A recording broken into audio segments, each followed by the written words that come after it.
Hi everyone, welcome back to my another video English with Ritesh. Today we are going to talk about another phrase is a piece of cake यानी कि मेरा बाएं हाथ का खेल है।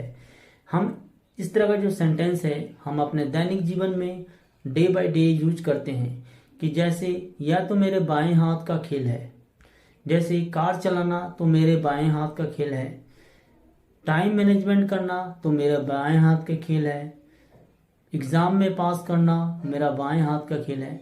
इस तरह का जो सेंटेंस है हम अपने दैनिक जीवन में डे बाय डे यूज करते हैं। तो इस सेंटेंस को हम कैसे फ्रेम करते हैं, इसका स्ट्रक्चर क्या रहेगा, आइए हम इस वीडियो में सीखते हैं। या तो मेरा बाएं हाथ का खेल है, it is a piece of cake for me. अब हम इसकी फॉर्मूला की बात करते हैं। यहाँ पर एक एग्जाम्पल के माध्यम से इसकी फार्मूला की व्याख्या करते हैं। यहाँ पर एक उदाहरण है, गिटार बजाना मेरे बाएं हाथ का खेल है।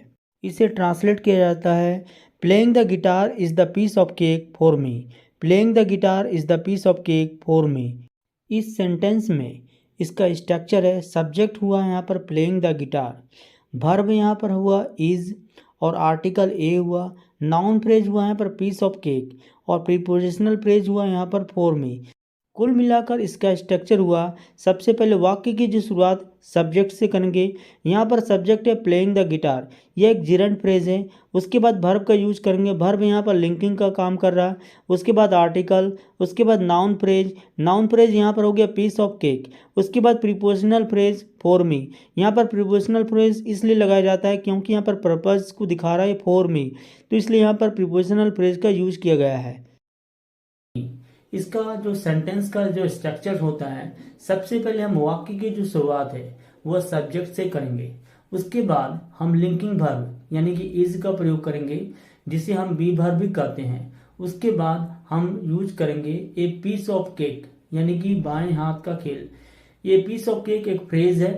उसके बाद हम जिस पर्पस के लिए है, जिसके लिए है, फॉर लगाएंगे और उसके बाद हम ऑब्जेक्ट लगाएंगे यानी कि जिसके लिए भी है, जैसे मेरे लिए है तो फॉर मी। तो इस तरह का जो सेंटेंस का स्ट्रक्चर हम इस प्रकार करते हैं। उसके बाद जो नेक्स्ट सेंटेंस है, ड्राइविंग ए कार यानी कि कार चलाना मेरे बाएं हाथ का खेल है। Driving a car is a piece of cake for me. Driving a car यानी कि यहाँ पर ड्राइविंग ए कार जो है या ड्राइव ए कार, ये एक जिरंड फ्रेज है जिसका यूज हम सब्जेक्ट के रूप में करते हैं।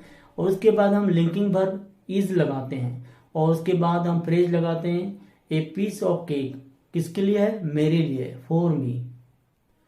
नेक्स्ट फ्रेज है, खाना बनाना मम्मी के लिए बाएं हाथ का खेल है। यहाँ पर जो सब्जेक्ट है खाना बनाना, इसे इंग्लिश में कहा जाता है making food is a piece of cake for mom. Next sentence है, चोरी करना उसके बाएं हाथ का खेल है यानी कि स्टीलिंग, यहाँ पर जेरंड है, स्टील से स्टीलिंग बनाया गया आईएनजी, इसे सब्जेक्ट के रूप में यूज करते हैं। Stealing is a piece of cake for him, माने उसके लिए है तो उसे ऑब्जेक्ट हिम लगाएंगे।